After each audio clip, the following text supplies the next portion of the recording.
저희는 교리를 공부를 하고 있습니다. 수요일에.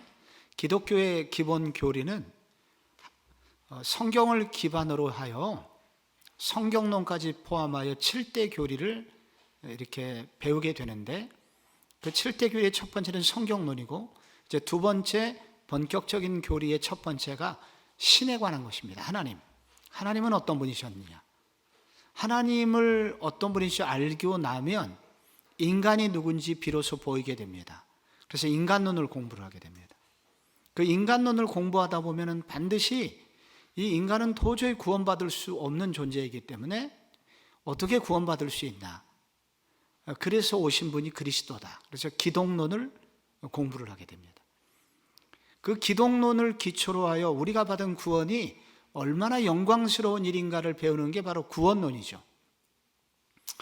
구원받은 사람들끼리 함께 모여 있는 곳, 교회.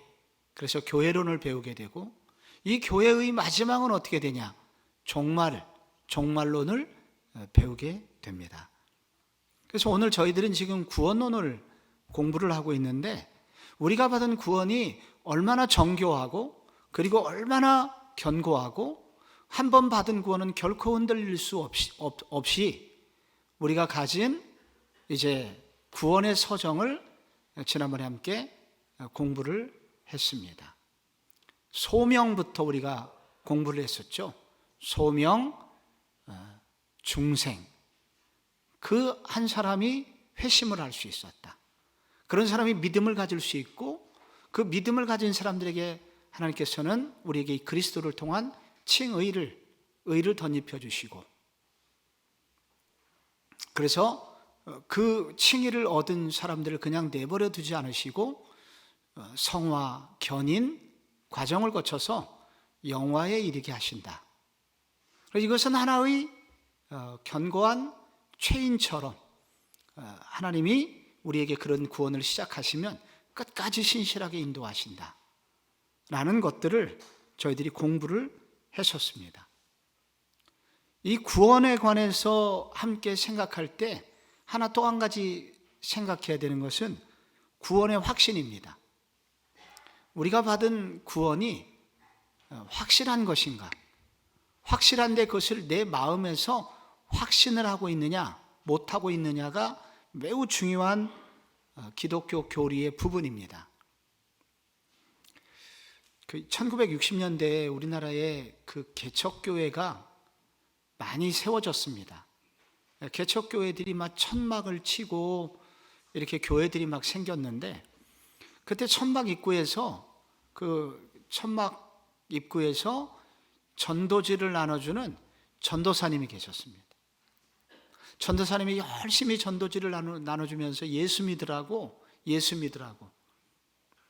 근데 저녁이 됐는데도 한 명도 예수 믿겠다고 그렇게 전도지를 받고 응답하는 사람이 없었습니다. 기운이 많이 빠졌습니다. 그런데 저 건너편에 공터에 약장수가 나타났는데, 그 약장수는 만병통치약을 파는 사기꾼 약장수였습니다. 누구나 다 알아요, 어른들은. 저거 사기라는 거. 근데 얼마나 말을 잘하는지 많은 사람들이 그의 만담에 넋을 놓고 있다가 결국 그 약을 사가게 됐습니다. 저녁이 됐습니다. 그 모습을 보니까 전도사님은 더 힘이 빠지는 거예요. 그래서 전도사님이 그 약장수한테 물었습니다. 아니, 당신은 어떻게 그렇게 약을 잘 파시오? 그 약장수가 했던 유명한 말이 있습니다. 전도사님, 저는 가짜를 가지고도 진짜로 믿게 사람들을 그렇게 약을 팔고 있는데, 어떻게 전도사님은 진짜를 가지고 그렇게 가짜처럼 파세요? 그런 효과가 없죠. 그 얘기에 충격을 받았습니다, 전도사님.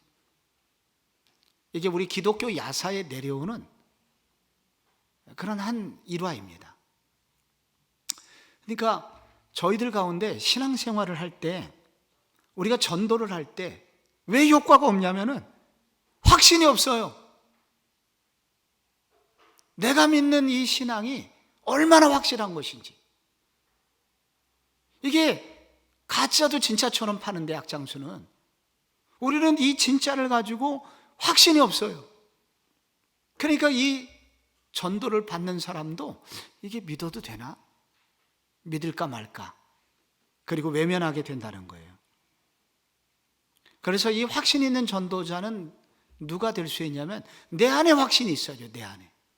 내 속에 확신이 있을 때, 복음의 확신이 있을 때 비로소 우리는 이 복음을 힘있게 전할 수 있습니다. 그래서 구원의 확신이 중요한 것입니다. 내가 받은 구원이 확실하냐 안 하냐, 이것이 중요한 것입니다. 그래야 복음을 제대로 전할 수 있기 때문입니다. 근데 이제 로마 캐톨릭에서는 구원의 확신은 갖는 것은 이 땅에서는 불가능하다. 구원이라는 것이 죽어봐야 알지 이 땅에서 어떻게 알 수 있겠느냐, 그렇게 주장을 했습니다. 그래서 구원의 확신을 가지는 것은 이 땅에서는 불가능하다고 캐톨릭에서는 믿어요. 그런데 기독교 일부 중에서는 어떤 이 부분의 생각이 있냐면, 구원의 확신을 가지는 것은 가능하지만은 믿음이 끝까지 지켜질 때만 가능한 것이다. 중간에 틀릴 수도 있지 않느냐 라는 유보적 입장을 가진 사람들도 더러 있습니다. 그런데 많은 정통 기독교인들은 이 구원의 확신은 이 땅에서 얼마든지 가능할 뿐만 아니라 또 구원의 확신을 반드시 가져야 한다 라고 생각하고 믿고 있습니다. 왜 그러냐면 성경이 그렇게 말하고 있기 때문입니다. 성경의 많은 구절이 확신을 가져라, 그리고 가져야만 한다 라는 견해를 강하게 피력하고 있기 때문입니다. 그 중에 이제 많은 구절이 있지만은 욥기 19장 25절에 보면은 여러분 이런 구절이 있죠. 한번 같이 읽어볼까요? 시작. 내가 알기에는 나의 대속자가 살아계시니 마침내 그가 땅 위에 서실 것이라. 내 가죽이 벗김을 당한 뒤에도 내가 육체 밖에서 하나님을 보리라. 아멘. 욥이 얼마나 많은 고난을 겪었나요? 근데 많은 그 고난 속에서도 끝까지 견딜 수 있었던 힘이 있었어요. 내 가죽이 벗김을 당한 뒤에도, 무슨 뜻이에요? 죽음 이후에, 내 죽음 이후에 이 육신의 한계를 벗어나서 나는 하나님을 볼 것이다. 내가 하나님을, 육체 밖에서 하나님을 보리라. 이건 뭐예요? 이것이 바로 구원의 확신입니다. 나는 죽음 이후에 나는 하나님과 함께 살 사람이야 하는 구원의 확신을 그가 가지고 있었기 때문에 이런 극한 고난을 견뎌낼 수 있었던 것입니다. 여러분, 디모데후서 4장 6절에 보면은 바울이 마지막 그가 죽기 얼마 전에, 순교당하기 얼마 전에 했었던 믿음의 고백, 장례식장 갈 때마다 듣는 설교, 전제와 같이 내가 벌써 부어지고 나의 떠날 시각이 가까웠도다. 나는 선한 싸움을 싸우고 나의 달려갈 길을 마치고 믿음을 지켰으니 이제후로는 나를 위하여 의의 면류관이 예비되었으므로 주 곧 의로우신 재판장이 그날에 내게 주실 것이며 내게만 아니라 주의 나타나심을 사모하는 모든 자에게도니라. 아멘.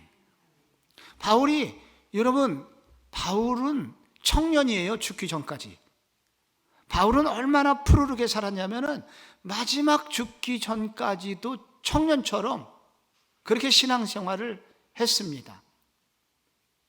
그가 나의 달려갈 길을 마치고 믿음을 지켰으니, 사도행전 20장, 이미 그가 50대 중반 60대를 바라보고 있었는데도 여전히 달려가고 있다고 말해요.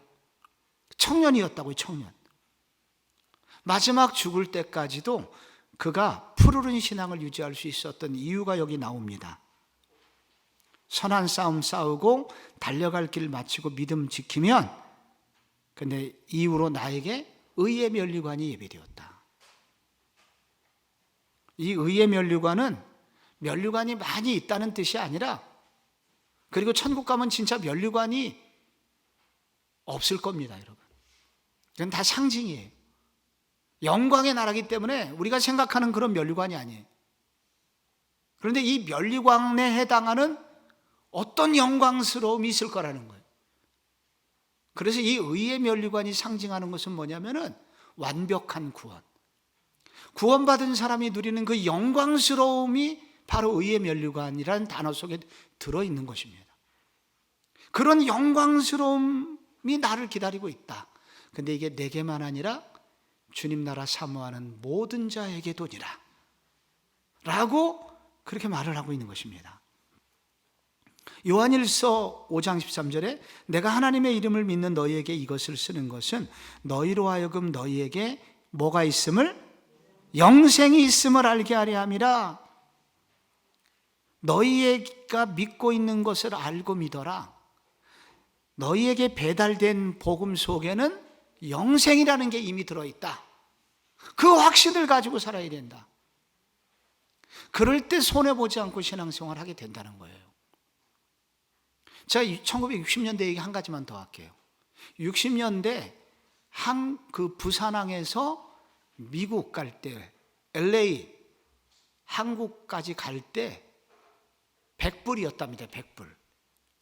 근데 100불은 달러가 그때는 뭐 구경도 못할 텐데, 그게 한 집을 막 여러 채 팔아야 100불이 되는 거예요. 그 당시에는. 그래서 한 젊은이가 풍운의 뜻을 품고 미국 이민을 가려고 집을 다 팔고 해갖고 근근히 모아서 100불을 구했고, 미국 가는 배표 한 달 걸리는데 그걸 구한 거예요. 근데 이 젊은이는 배표밖에 못 구했어요. 워낙 가난했고 그게 전 재산이어서. 그래서 양식을 가지지 못한 채 배표만 끊어갖고 들어가게 되었습니다. 처음 3일은 어떻게 견뎠는데 배가 고파서 도저히 견딜 수가 없는 거예요. 다른 사람은 식사 시간 되면 막 식당에 가서 밥을 사 먹는데 자기는 돈이 없거든요. 근데 5일째 되니까 이러다가 죽겠어. 그래서 내가 먹다가 죽는 게 낫겠다 싶어갖고 무조건 식당에서 먹고 난 다음에 그 지배인에게 무릎을 탁 꿇으면서 선생님, 저 여기서 일을 시켜주시든지 죽여주시든지 저는 방법이 없습니다. 그때 여러분이 예상하는 답이 있죠. 그 지배인이 일으키면서 뭐라고 그래요? 아니 선생님이 이미 끊으신 배표 속에는 밥값이 포함이 되어 있습니다. 그럼 지난 5일간 이 사람은 왜 굶은 거예요 도대체? 이 사람이 굶은 이유가 뭐예요? 자기가 갖고 있는 이 배표 속에 밥값이 함께 포함이 되어 있다는 것을 몰라서 이렇게 5일간 고생하며 살았다는 거예요. 우리 신앙인이 그럴 수 있다는 것입니다. 이미 우리에게 배달된 복음 안에는 이런 놀라운 것들이 있는데 이거 하나도 모르고 이게 얼마나 큰 건지 모르고 살아가면은 이렇게 여기 이 부산에서 그 미국행 배를 탄 사람처럼 그렇게 안타까운 신앙생활을 하면서 살 수 있다는 거예요. 구원의 확신은 바로 우리가 예수 믿을 때, 우리가 지금 믿고 있는 이 복음, 예수 그리스도를 믿는 그 순간 우리 속에 이미 영생이 시작되었으며, 그리고 죽은 후에는 확실히 영원한 생명을 천국에서 살 것이라는 이런 영생이 있다는 것을 이미 배달했으니까 확신을 가지고 살아라. 그래서 이 확신이 중요하고, 이런 확신이 있을 때 우리의 신앙생활도 달라질 수 있다는 거예요. 그래서 이 구원의 확신은 신앙생활의 중요한 뼈대와 같습니다. 고린도후서 13장 5절에 이런 말씀이 나와요. 너희는 믿음에 있는가 너희 자신을 시험하고 너희 자신을 확증하라. 예수 그리스도께서 너희 안에 계신 줄을 너희가 스스로 알지 못하느냐? 그렇지 않으면 너희는 버림받은 자니라. 너희들이 확신을 가져라. 확신이 없는 사람은 거의 어떤 수준이냐면 버림받은 자니라. 이거는 확신이 없어서 예수는 믿긴 믿었는데 확신이 없으면 너는 버려진 존재라는 뜻이 아니라 버림받은 것처럼 그렇게 초라하게 살아가게 될 것이다. 그러므로 구원의 확신을 갖고 사는 것은, 구원의 확신 없이 사는 것은 척추 없는 사람과 같다. 신앙의 뼈대가 없는 사람과 같다. 그러므로 성경은 구원의 확신을 가지고 살아야 할 것을 확실히 설명하고 있는 것입니다. 그래서 이 구원의 확신을 가지면은 무슨 일이 생기느냐? 구원의 확신을 가지고 살면 무슨 일이 생길까요? 우리의 신앙생활이 큰 평강과 위로를 받으면서 신앙생활을 하게 됩니다. 그래서 이 구원의 확신을 가지면은 하늘로부터 내려오는 위로와 평안한 마음을 가지고 살아가게 되는데, 우리가 대표적으로 평강이 깨지고 그리고 슬픔 속에 가득 차서 살게 만드는 원인 중에 한 가지가 뭐냐면은 이 죽음의 문제입니다. 병에 걸리는 거, 이 병에 걸린다든지 죽게 되는 것, 이런 것들이 이제 우리의 평강을 깨뜨리는 것인데, 고린도후서 5장 1절에 보면은 바울이 만일 땅에 있는 우리의 장막집이 무너지면 하나님께서 지으신 집 곧 손으로 지은 것이 아니요 하늘에 있는 영원한 집이 있는 줄 아느니라. 참으로 우리가 여기 있어 탄식하며 하늘로부터 오는 우리 처소로 덧입기를 간절히 사모하노라. 이게 무슨 얘기냐면은 땅에 있는 장막집은 지금 비유적 표현으로 육체를 말하는 거예요. 육신, 이 장막집 무너지면 인생이 끝이 아니라 천국에는 하나님이 지으신 결코 무너지지 않는 집이 기다리고 있다는 거예요. 그래서 우리가 죽으면 끝이 아니라 하나님이 지으신 영원한 집으로 이사를 가는 것이다. 그래서 우리는 죽음이 끝이 아니고 죽음은 소망이며 죽음 위에는 더 영광스러운 삶을 살게 되는 것이다. 그러므로 그리스도인들은 참으로 우리가 여기서 탄식하며 하늘로부터 오는 우리 처소로 덧입기를 간절히 사모하노라. 와, 그날이 빨리 왔으면 좋겠다. 죽음이 두려운 게 아니라 오히려 그날이 빨리 왔으면 좋겠다. 사명이 있어서 이 땅에서 살아야 하기 때문에 이 땅에 있지, 내가 이렇게 죽는 것은 오히려 더 기쁜 일이다 라고 오히려 확신을 가지고 이 죽음 앞에서도 이렇게 확신을 하고 희망의 노래를 부르게 합니다. 무엇이? 구원의 확신이 우리를 그렇게 만든다는 것입니다. 이거는 장례식장에 갈 때마다 깜짝깜짝 놀라는 일인데, 여러분 그 유교적 장례식장은 가면 우리는 이제 국화꽃을 넣고 머리를 숙이잖아요. 여기 이제 어린 시절에 혹시 유교적 장례식장을 가보신 분은 많지는 않으실 거예요. 그런데 유교적 장례식장은 다 격식이 있습니다. 들어가자마자 그 고인에게 절을 합니다. 절을 하면서 입에서 습관적으로 나오는 소리가 있습니다. 아이고, 아이고, 아이고, 아이고. 그리고 이제 끝났어요. 그럼 이제 옆에 있는 상주하고 다시 맞절을 하면서 아이고, 아이고. 그게 의도적인 모습, 이게 유교적 장례식의 모습이에요. 다 이렇게 울어요. 근데 매우 다른 종교도 있을지 몰라서 조심스러운데 기독교가 가진 매우 드문 모습이 있습니다. 기독교 장례식의 특징은 노래를 해요, 노래를.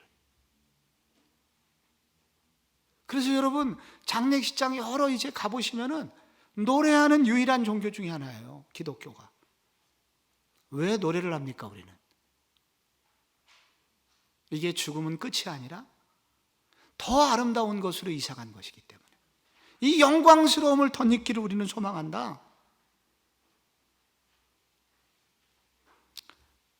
지난 3월과 4월은 코로나로 인해서 어마어마한 많은 분들이 돌아가셨고, 화장을 하지 못해가지고 화장터를 못 구했고, 그래서 7일장, 8일장, 10일장을 했습니다.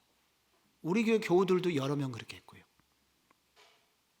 그런데 코로나는 아닌데 지병이 있어서 우리 교회 3세 유아가 지난 3월에 소천하였고 서울대병원에서 입관식을 하였습니다. 제가 설교 시간에도 한번 이 얘기를 했었죠. 그러니까 이것은 상상을 초월하는 슬픔입니다. 특별히 엄마에게는 이게 견딜 수가 없는 거예요. 근데 이제 그 장례식장에서 제가 찬송을 부릅니다. 근데 엄마가 따라 불러요. 엄마가. 그 나중에 나는 엄마가 안 나올 줄 알았는데 그 3세 아이의 그 누나가 있거든요. 7세. 누나가 며칠 전에 꿈을 꿨어요. 그랬더니 이 동생이 어디 갔나 봤더니 예수님 옆자리에 앉아 있더래요. 그래서 엄마한테 동생이 여기 가 있다고 지금. 그래서 그 애기 엄마가 그날 찬송을 불러요. 같이 저하고 함께. 이게 여러분,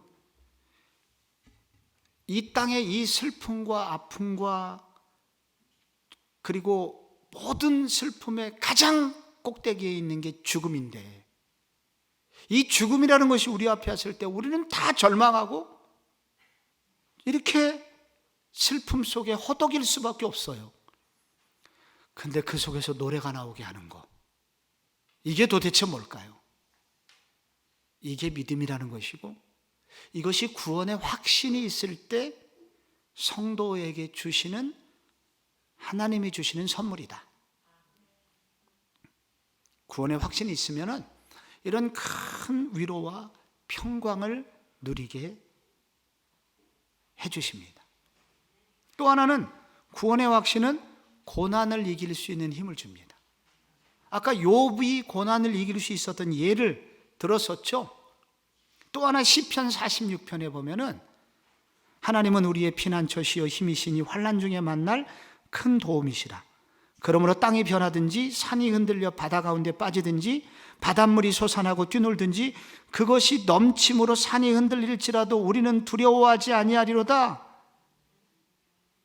이거를 이제 시편 고라자손이 쓴 거예요. 고라자손은 제사장의 한 분파입니다. 그러니까 제사장이 쓴 거예요. 믿음의 사람이 있었죠. 많은 고난을 당했었다는 거예요, 이 사람이. 그런데 지금 뭐 하고 있어요? 노래하고 있어요. 두려워하지 아니하리로다. 이길 수 있는, 고난을 이길 수 있는 힘을 주시더라. 무엇이? 하나님을 믿는, 하나님 믿어서 나를 결국은 천국으로 이끌어 주실 거라는 구원의 확신이 이 제사장으로 하여금 이렇게 노래하게 만들더라. 또 하나 생각해 볼 수 있는 것은 구원의 확신을 가지면 어떻게 되냐면 거룩한 삶을 살게 됩니다. 베드로후서 1장 10절에 그러므로 형제들아 더욱 힘써 너희 부르심과 택하심을 확증하라. 너희가 이것을 행한즉 언제든지 실족하지 아니하리라. 실족은 뭐예요? 하나님의 뜻에서 어긋나는 삶을 사는 거예요. 그런데 실족하지 아니하리라, 이것을 행한즉 실족하지 아니하리라. 무엇이 그를 그렇게 만드느냐? 그러므로 형제들아 너희 부르심과 택하심을 확증하라. 부르심, 소명이죠. 부르신 우리를 결국 택하셔서 결국은 하나님의 사람으로 만들어 가셨다가 죽음 이후에는 천국으로 이끄시는 이 하나님의 놀라운 구원 베푸심을 확증하라, 확신하라. 그럼 너는 언제든지 실족하지 아니하리라. 하나님의 뜻에서 어긋나는 삶을 안 살게 되도록 도움을 받는다는 거예요. 마라토너들이 여유 있게 이 산 저 산 사람들 구경하면서 살 수 있나요? 살 수 없습니다. 그래서 마라토너가 흔들리지 않을 수 있는 이유는 뭐냐면은 앞만 보고 달리기 때문에. 그런데 그에게는 목표가 있기 때문에. 그에게 목표가 있잖아요. 나의 꼬린 지점은 거기지. 그렇기 때문에 그는 앞만 보고 달리는 거예요. 옆 사람하고 노닥거리고 놀지 않아요. 직진하게 된단 말이죠. 그래서 이 구원의 확신이라는 목표가 있는 사람은, 내가 마지막 도달할 위치가 어딘지 아는 사람은 여러분 거룩한 삶을 추구하게 된다 하는 것입니다. 구원의 확신은 네 번째로 권세 있는 증인의 삶을 살게 해준다. 너무 당연한 거고요. 다섯 번째, 구원의 확신이 있는 믿음은 하나님을 영화롭게 한다. 로마서 4장 19절에 보면은 그가 100세나 되어 자기 몸이 죽은 것 같고 사라의 태가 죽은 것 같음을 알고도 믿음이 약하여지지 아니하고 믿음이 없어 하나님의 약속을 의심하지 않고 믿음으로 견고하여져서 하나님께 영광을 돌리며. 여러분, 아브라함과 사라는 하나님에 대한 약속을 견고히 붙들고 신앙생활을 했더니 결국 어떻게 됐냐? 하나님께 영광을 돌리게 되었다 라는 결론의 칭찬을 받게 됩니다. 그가 믿음의 확신을 가지고 살아갔더니 믿음의 확신의 결과 어떤 일이 일어났습니까? 100세 때 불가능했던 아들이 태어났는데 그 사실 하나님이 주신 거죠. 그런데 하나님은 선물까지 다 주고 나서 나중에 하시는 말씀이, 야, 그것이 나한테 굉장히 네가 영광을 돌린 거야. 나는 굉장히 너 때문에 영광스러워졌어 라고 하나님이 말씀해 주십니다. 믿음으로 살고 구원의 확신을 가지고 살아가는 성도는 하나님께 영광 돌리는 삶을 살게 됩니다. 우리 모두 하나님께 영광 돌리는 삶을 살기를 원하고 있죠. 그렇게 되려면 구원의 확신을 가지고 살아라. 이렇게 왔다 갔다 하는 삶을 살지 말고 구원이라는 것, 나는 정말 확실한 구원을 받은 사람이구나 라는 확신을 가지고 살아라. 무엇으로 여러분 이 구원의 확신을 가질 수 있을까요? 여기 지금 먼저 첫째, 성경의 외적 증거. 이 말은, 외적 증거란 말은 겉으로 드러난 증거, 성경에 기록되어 있는 객관적인 증거. 많은 증거가 있죠?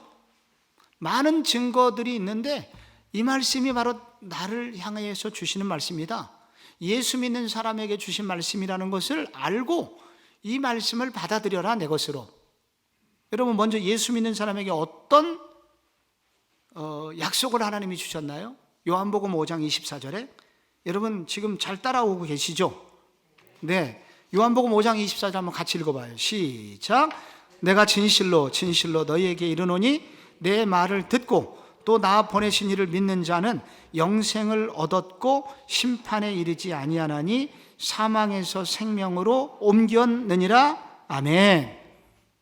여기 지금 내 말을 듣고 또 나 보내시니 예수 그리스도를 믿는 자는, 여러분은 그분을 믿으십니까? 믿으신다면 그 다음도 믿어야 돼요. 그 사람은 뭐가 주어졌어요? 영생을 얻었고 심판에 이르지 아니하나니 사망에서 생명으로 옮겼느니라. 옮겼느니라의 이 동사가 현재형입니까? 과거형입니까? 미래형입니까? 왜 과거형이에요? 완료는 더 잘 말씀하신 건데 이거 과거형이잖아요. 과거형. 과거 완료형이죠. 옮겼느니라. 이게 이해가 잘 안 가요. 사망에서 생명으로 옮겨질 것이다, 이렇게 표현해야 맞을 것 같은데, 옮겼느니라 이미 과거형으로 써버렸어요. 그래서 이 헬라어 중에, 용법 중에 너무나 확실한 미래는 과거형으로 처리해버린다. 너무 확실해서 이거는 이미 이루어진 거나 마찬가지이기 때문에, 이미 나한테 이미 과거에 이루어진 것처럼 그렇게 표현해요.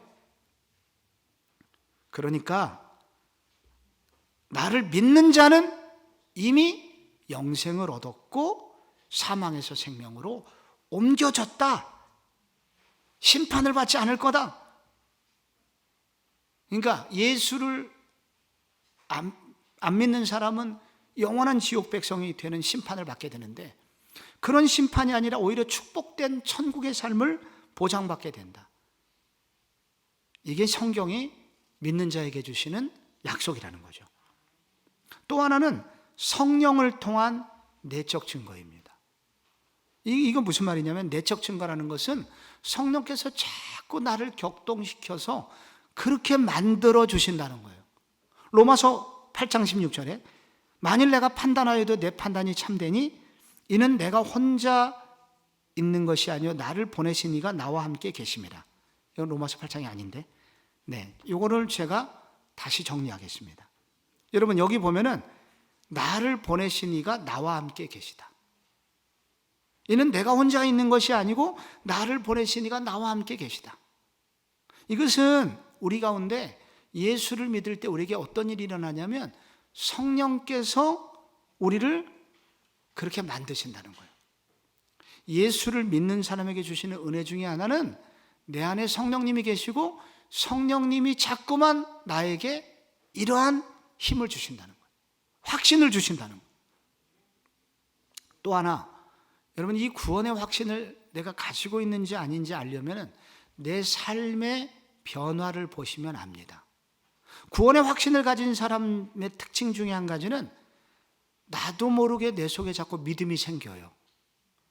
요한일서 5장 1절에 예수께서 그리스도이심을 믿는 자마다 하나님께로부터 난 자니, 자꾸 믿음이 생기고, 또 어떤 일이 생기냐면 또한 나를 낳으신 이를 사랑하시는 자마다 그에게서 난 자를 사랑하느니라. 자꾸, 예전엔 그렇지 않았는데 자꾸 예수님도 사랑하게 되고 함께 있는 형제들을 사랑하게 돼요.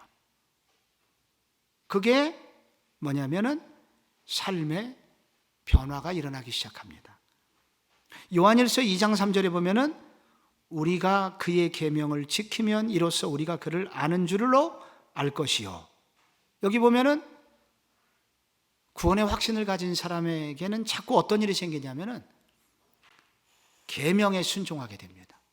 하나님의 말씀을 자꾸만 좋아하게 되고 따르게 하고 싶습니다. 요한일서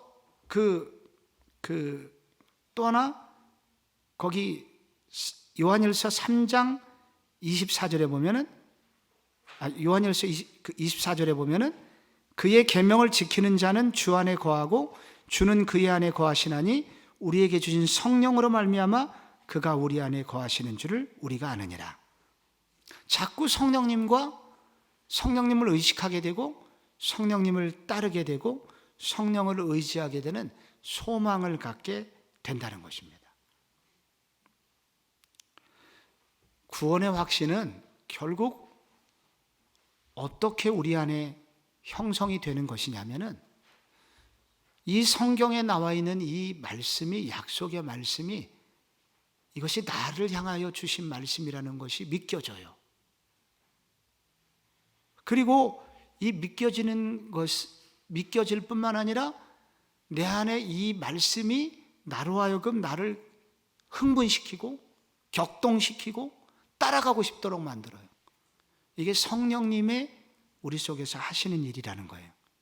이렇게 살다 보면 또 삶에 변화가 생기게 되는데, 자꾸 이전과 다르게 예전에 하지 못했는데 자꾸 누군가를 사랑하게 되고, 또 주의 말씀을 자꾸 따라가고 싶은 마음이 들고 하나님을 기쁘시게 하고 싶은 마음이 들어요.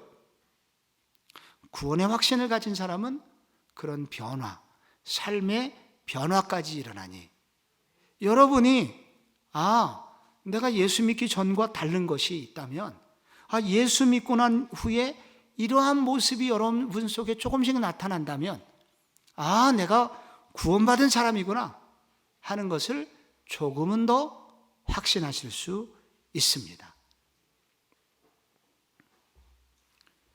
저 자신을 돌이켜보니까요, 내가 언제 구원받았나, 구원받은 것을 내가 확신할 수 있었나 생각을 해보니까, 고등학교 2학년 때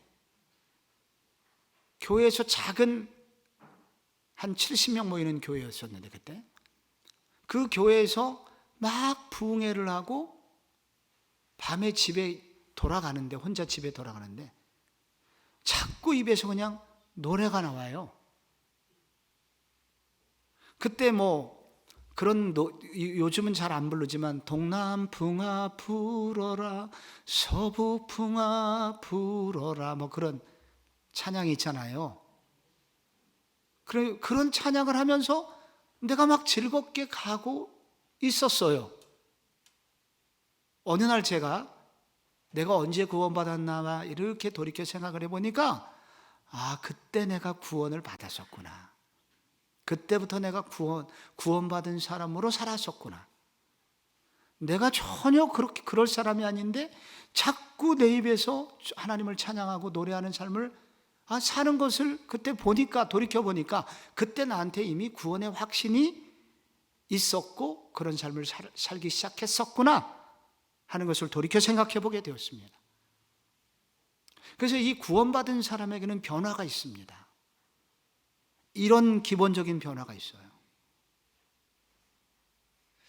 그래서 우리 성령님께서는, 성경은 우리에게 이런 구원의 확신을 가지고 살도록, 내가 구원받은 사람이구나 하는 것을 확신하며 살도록 지금 이런 여러 가지 증거들을 보여주고 있습니다. 그런데 신앙생활을 하고 이미 예수를 믿었음에도 불구하고 구원의 확신을 갖지 못하고 사는 분들이 또 상당수가 있습니다.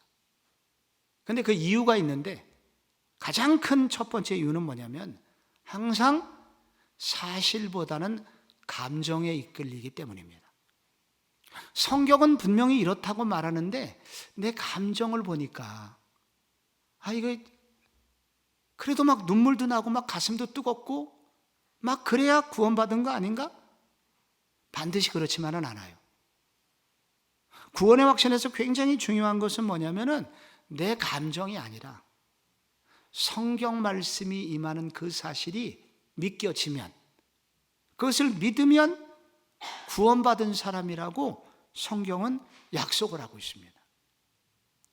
그래서 우리는 마치 그 기관차하고 객차가 있잖아요. 이 객차라는 게 힘이 있나요?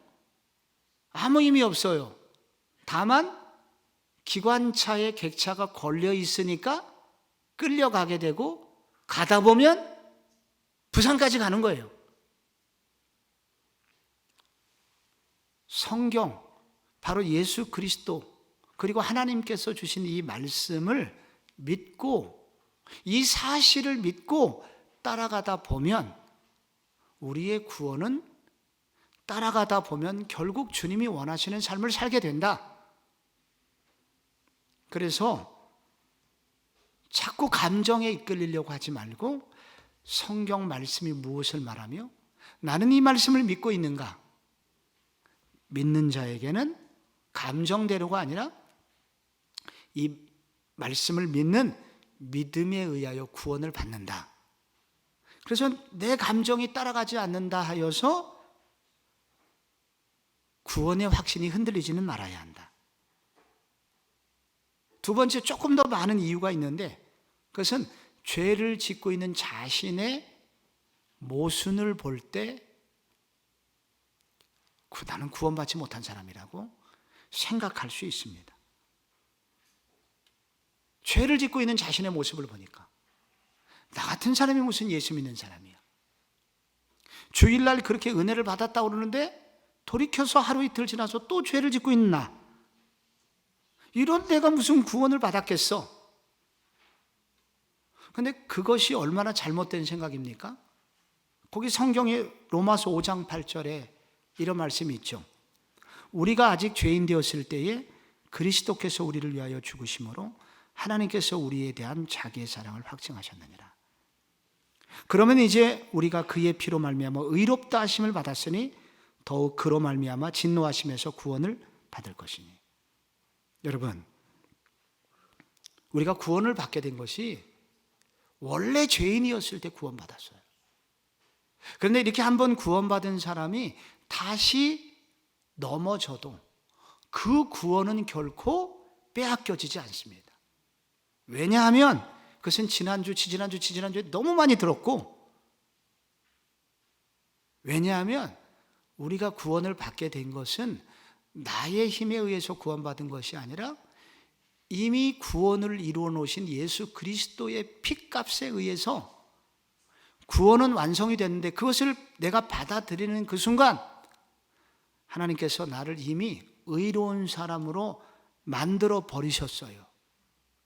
그래서 우리는 우리의 부족함과 우리가 세상에서 짓는 죄 때문에 구원이 왔다 갔다 하는 것이 아니라, 한 번 구원받은 사람은 영원히 구원받도록 주님이 책임져 주시기 때문에, 그래서 우리의 구원은 흔들려서는 안 되는 것이다. 그런데 내가 조금 죄를 지으니까 구원의 확신이 또 흔들려. 그것이 우리를 잘못된 신앙생활로 이끄는 것이다. 그러므로 내가 조금 부족하고 연약해도 나를 향하신 주님의 구원은 이미 종결됐어요. 완료형으로 끝났어요. 그러므로 나의 부족함은 회개하여 씻어버리고, 나를 향한 구원의 확신은 더욱 견고하게 하여 신앙생활을 그렇게 견고하게 해 나가야 한다. 어느 목사님께서 어느 권사님 임종 예배를 가셨대요. 임종 예배를 드려야 되니까 목사님이 확인하시고 싶은 것이 이 권사님이 구원의 확신이 있느냐, 그게 매우 궁금했어요. 그래서 권사님, 예수 믿는 우리 모두는 죽으면 어디를 가지요? 그 권사님께서 하셨던 놀라운 고백, 그거야 죽어봐야 알지요. 그래서 목사님께서 요한복음 5장 24절 아까 그 읽어드렸대요. 내가 진실로 내 말을 듣고 나를 보내신 이를 믿는 자는 영생을 얻었고 심판에 이르지 아니하느니 사망에서 생명으로 옮겼느니라. 이미 주님께서 권사님에게 사망에서 생명으로 옮겼다고 약속을 해주셨습니다. 권사님은 천국에 가시게 될 것입니다. 그것을 믿으시나요?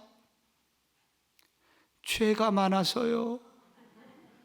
그래서 다시 읽어드렸대요. 권사님, 죄가 많고 적국 안에 나를 믿는 자는 영생을 얻고 심판에 이르지 아니하나니 사망에서 생명으로 옮겼다고 약속하셨습니다. 믿으시면 천국 가는 거예요. 목사님 무서워요. 그리고 돌아가셨대요. 속이 터지는 얘기죠 지금. 그 장례, 그 임종 예배 갔다가 목사님이 돌아가실 뻔했다는 얘기 들었어요. 여기 계신 분들은 저희를 그렇게 골탕 먹이지 마시기 바랍니다. 오늘 여러분께서 오늘 이 확신을 가지시고, 내가 구원 예수를 믿는 그 순간 나를 보내시는 믿는 자는 영생을 얻었고 심판에 이르지 아니하니 사망에서 생명을 이미 옮겼구나. 내가 이런 존재구나.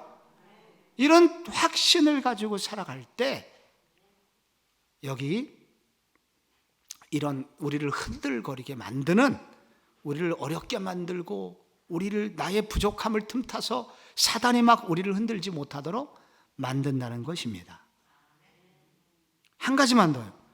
우리를 성장시키는 은혜의 공급이 부족하면, 그러니까 평생 계속 은혜를 받아야 되는데 은혜 받지 못할 때 구원의 확신이 또 흔들릴 수 있어요.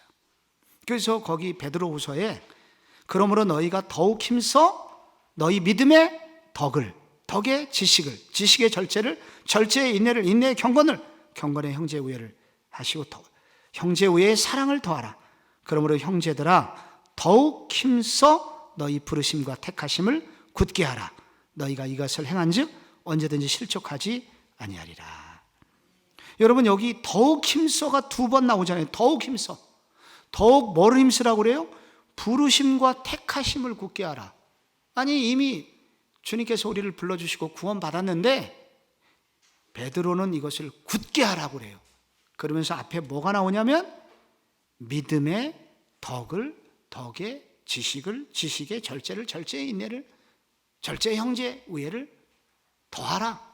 에스컬레이터처럼 하나씩 더하라.